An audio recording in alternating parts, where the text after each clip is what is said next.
Okay, I figured I'd pick up where I left off last year, and that's with the Mascus Telecaster. I'm still going to have a full featured 1 year later video with this to go through a bunch of sounds and how versatile it is and all that kind of stuff, but just wanted to let you know that I still have it, I still love it, and I still haven't changed the strings. So it's still got those original strings on it, but I've taken it through a range of tunings even with the factory strings, and I'm pretty blown away by how well it handles all the way down to C standard, drop A sharp, not just from a playability standpoint, but from a sound standpoint too, especially when you flip into the out of phase position on here. It gets super fun with lower tunings. And I might as well update you on the Squiers, of course. I still have those, the Affinity, Jazzmaster, and Telecaster. The Telecaster, without a doubt, has got the most playtime out of any guitar I've had in the last year.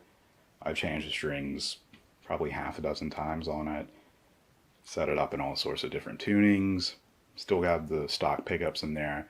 Again, 1 year updates and a Versus video with that, and the Jazzmaster, which I haven't put as much playtime in on, to be honest with you. I haven't even changed the strings on it, but I'll be getting to that as well as the pickup change, in addition to the comparison to the TVL Jazzmaster that I have. There's also going to be an update coming for the videos that I made on the Starcaster. Still have my Affinity series Starcaster. I've done a complete overhaul to the electronics and I filmed that stuff, and I'll be doing a comparison once I get around to editing that footage and just walking you through my last 3 years of it and giving you my long-term thoughts on that. I don't think a day has gone by since I posted that video where someone hasn't asked me what my thoughts are on it, and yeah, I still love it. Still awesome. It's been my main D sharp guitar for the last probably 2 years now. And I do plan on getting another Starcaster or two at some point, and it'll be fun to compare those. And that brings us to this one. This is a Jackson JS22. I bought this because one of the comments on the Jazzmaster video, I believe, well, yeah, definitely the Jazzmaster video, asked how I would compare it to a JS22. He was going to buy his first electric guitar, I believe, and he couldn't decide between the two of them, and I bought it, and I even filmed the comparison stuff for it.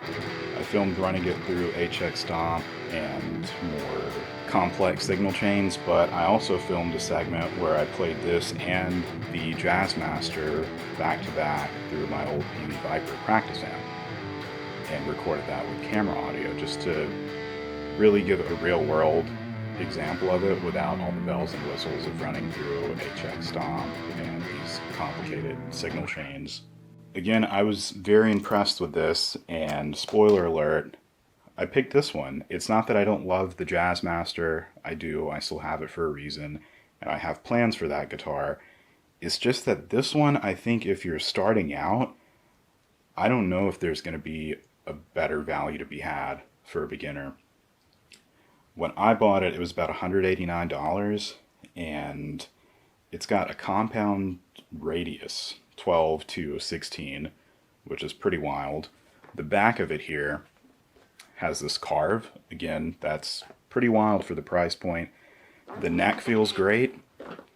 I like the neck so much that I've tracked one down online to put on a project guitar that I've had for 7 years now. A Flying V that I plan to turn into a gold top Flying V, or Rhodes V, I should say. So that's another video that will be posted at some point in the long-term future. The only downside with this guitar would be the pickups. They're good for what they do, but I don't know that they're necessarily too different from the Jazzmaster single coils, but they're by no means unusable. I had decided that I would leave these in here forever. I didn't want to change a thing about this because it's honestly remarkable. Even the machine heads, it stays in tune so well. And that really blew me away to the point where I decided I'd take a step up and buy a Jackson JS32. This finish, I couldn't resist it. I had to buy it. You can probably see I haven't played in a while. It's very dusty. It's just kind of been sitting, leaning on my desk in my bedroom here. But this is the one that I thought I would do a complete overhaul on. I thought it would be cool to do a beginner's guide video and replace the electronics in it. I wasn't sure if I'd replace these yet. I'm still not sure, but I did buy a Seymour Duncan set of humbuckers to put in here. If I had to pick between the two, again, spoiler alert, I would go with this one just because of the fact that it's got a hardtail bridge. But if you're a beginner and you don't know what you want, then definitely go with the JS32. It's stable if you're not using the trem, and if you want to use it, still there. Better to have and not need than need and not have, or whatever the saying is. Because I'd always wondered how Jackson guitars were, and I liked them so much, it got me thinking about all the other brands that I had been curious about, mainly Paul Reed Smith. So at that point, I ended up buying a few PRS guitars, bought the SE guitar, the Standard 24, whatever that is. I bought the SE Paul's guitar, and then I bought an SE Custom 24. I filmed a ridiculously long video. It had about 6 hours of footage together by the time I was done, so needless to say I did not get around to editing that. But truthfully, I just did not get along with those guitars. There wasn't a single thing I can look back on and say that I liked about them, unfortunately. I hate to kind of rail against anything like that. I didn't like the pickups. I thought they were kind of unusable, to be honest with you. And I really hated the trem systems. I do wish there was some sort of disclaimer if you're getting into PRS that, yeah, the trem systems and setting them up are not as simple as you would find on something like a JS22 or your Affinity guitars, or, you know, a standard Strat style trem. This is more of this weird floating thing that I just did not get on with. Now, at some point in the future, I will be revisiting PRS guitars. I think they're beautiful guitars. A lot of the people that I admire play them. Linkin Park, especially. Wes Borland played them for a number of years. And I do hope that one day I can find a PRS that I like playing as much as I like looking at and make it my own. Because I was considering doing a big pickup overhaul on the Standard 24. I even bought this set of Seymour Duncans that were chrome, and I bought black plastics and everything. But after a certain amount of time, I just decided it was not going to be my thing, and I sold one and returned the others. And then came this one. This is an Ibanez Rga61aln. I didn't actually buy this one. This one was a birthday gift from my sister. An early birthday gift. It arrived early for me. It actually arrived on the day that break-in happened that I addressed in part 1 of this update. So it was certainly a bright spot in an otherwise horrible day.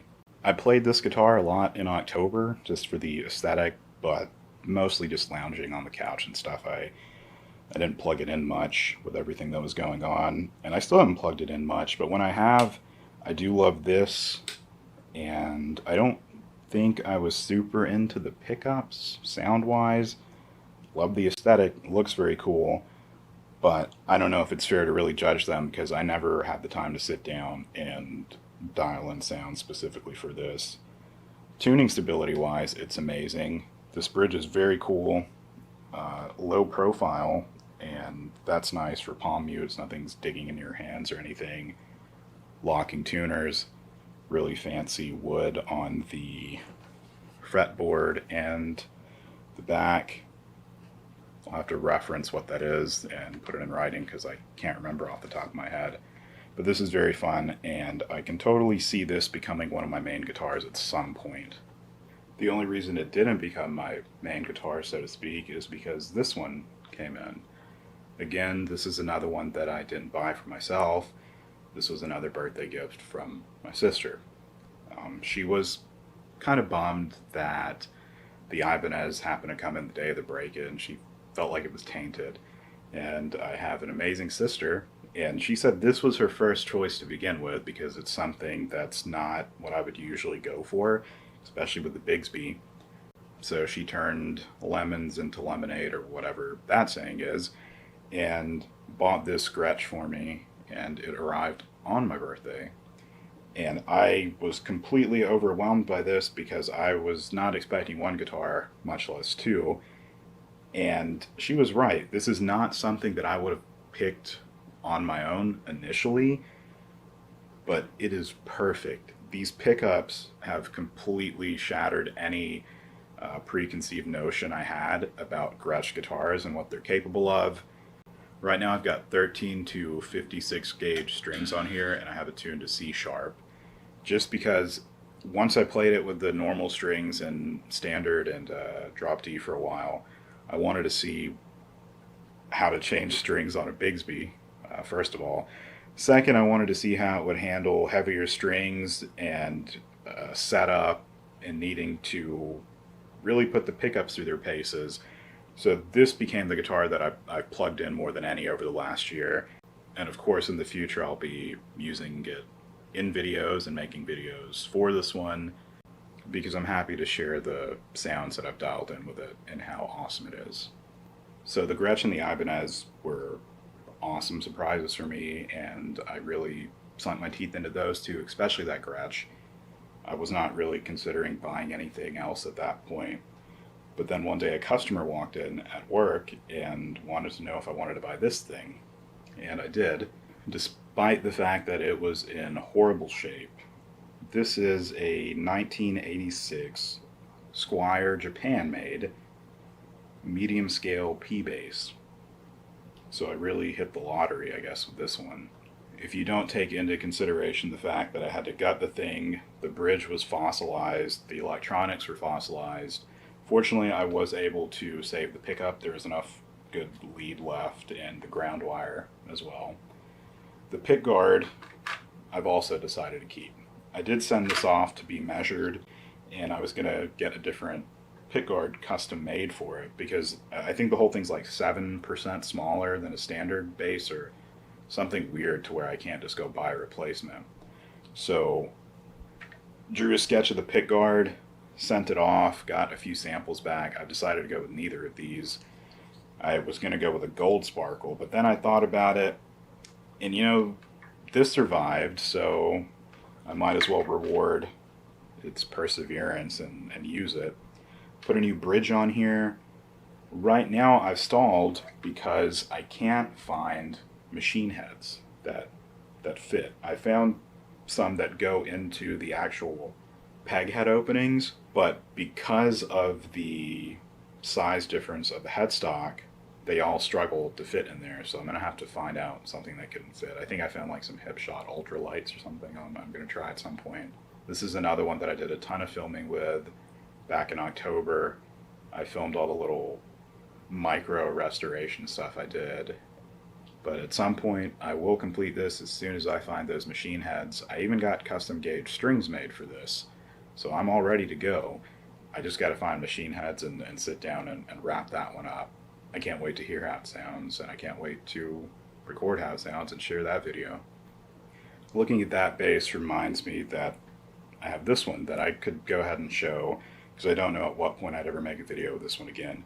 This isn't new. This is a Dean custom zone bass that I've had since 2010 or 2011. And this is the bass that I've been using for my pandemic project. I've cycled between calling it the pandemic project and Year of the Rat, because 2020 was Year of the Rat and I felt that was artsy. This is in a weird open tuning. D sharp here, and then these three are tuned up a step, step and a half, 2 steps, something like that. As cool as this bass has looked for all these years, I've never played it much because I thought at some point I'll get around to changing the pickups, because I felt like it was super boomy.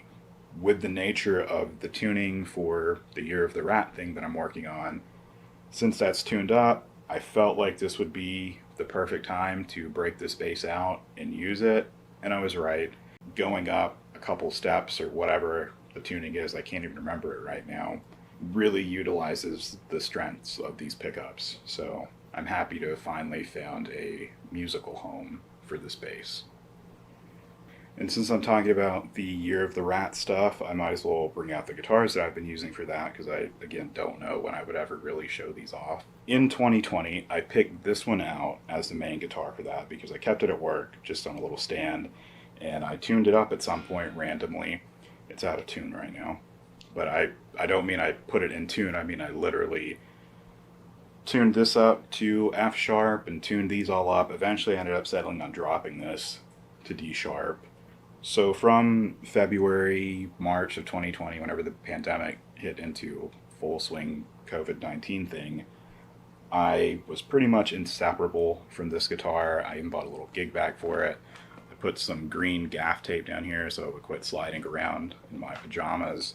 I taped some cheap picks to the back so I would never be without a pick.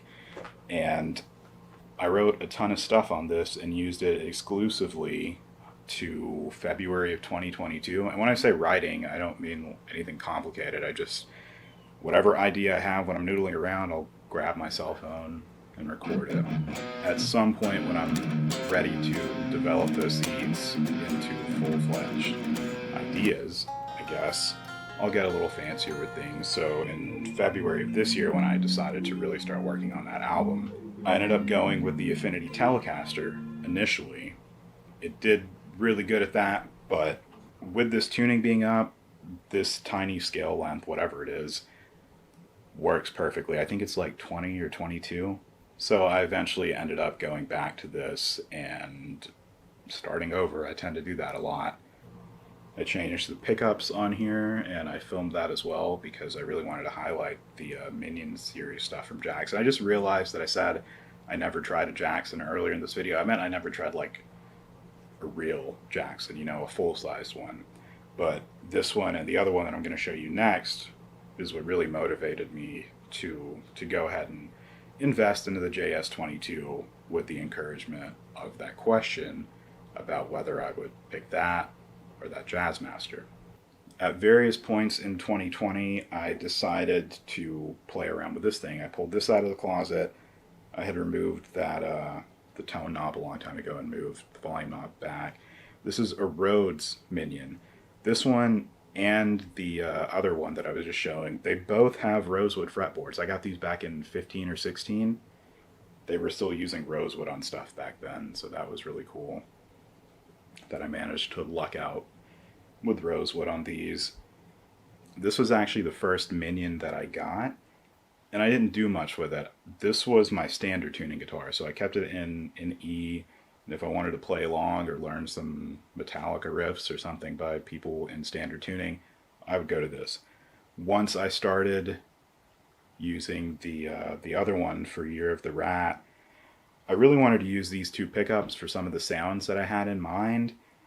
These are the ones that I had put into that Starcaster way back when I did that video and took the stock ones out. I put them in because it does this cool out of phase thing in the middle. But eventually I ended up putting them in here for that. I've also got some walking tuners on here. And it looks like the last time I put strings on here was in October of 21. I'm not sure when or if I'll ever really feature this or the other one in anything on the channel, but if you are ever considering getting one of these Minion guitars from Jackson, I think it is totally a worthwhile investment, just because it gives you a different approach that you would usually have. Maybe you'll tune up like I did, maybe you'll tune down, maybe you'll stay in the same tuning, whatever. Just having that different scale length and something that's so weird and so different like this or the other one, it helps, because then your fingers, they can reach more notes, they can do more things that you might not necessarily be able to do if you're playing like a 32-inch 8-string Ibanez or something. So now we're on to the next one here. This is not in the best shape right now, and the case is backwards. This is an Apophone Gold Glory. I had bought this last year as well because I really wanted something with a P90 in it. I wanted something with a single pickup in it, so something with a single P90 just worked. I did eventually decide that I would change the bridge because I'm just not a fan of wraparound bridges, and the whole thing I was doing with this was trying to show how versatile this guitar could be, because it is very, very versatile. But it gets even more versatile if you swap out that bridge. Having a bridge that I can't intonate kind of puts the brakes on things. I ran into some trouble at some point with this, obviously, because I just wrapped up the strings and put it in here. And with everything else that was going on, I just kind of closed the case on this and plan to revisit it at some point. And I still do plan to revisit it at some point. especially because I bought this cool StewMac intonatable wraparound tailpiece for it.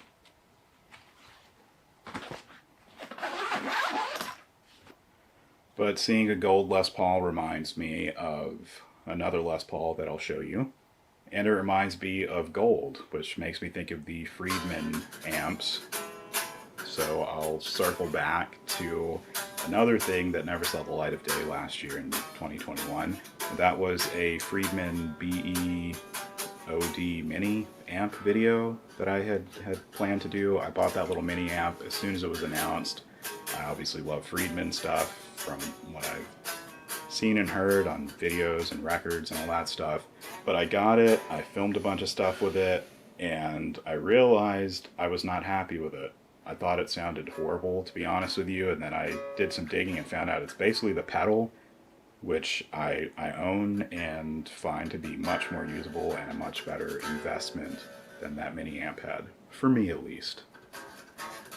But here's the other Les Paul I mentioned. You've of course seen the Black Beauty and the gold one, so I might as well show you this one. And it was kicking around in the background of some of the videos from last year. I did buy this in late 2020 though. It actually came in the day after Christmas. It's just your standard Apophone Les Paul custom. It does have the new headstock, so it's the more modern model. I love the slim profile neck. It's a nice change of pace from the other two Les Pauls having those big 50s profiles. But I've also got a Seymour Duncan Pegasus and Sentient that I had planned to put in here with coil taps and phase switching and all that stuff. But I shelved that with everything else that was going on last year. And now I'm not so sure that I will do that because I think the ProBucker's working here. I think they sound good. I don't have any issues with them. There's enough clarity for me. I love the responsiveness of them. And just the general properties of the sound. It's nice and high mid heavy, which is what I like.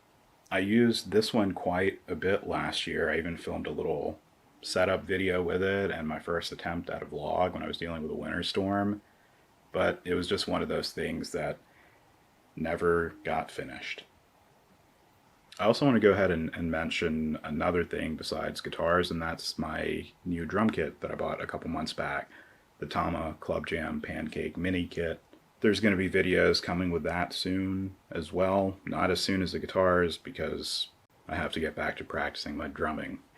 And I'll go ahead and end with a refresher here of the Ernie Ball Music Man Stingray with the HT pickups.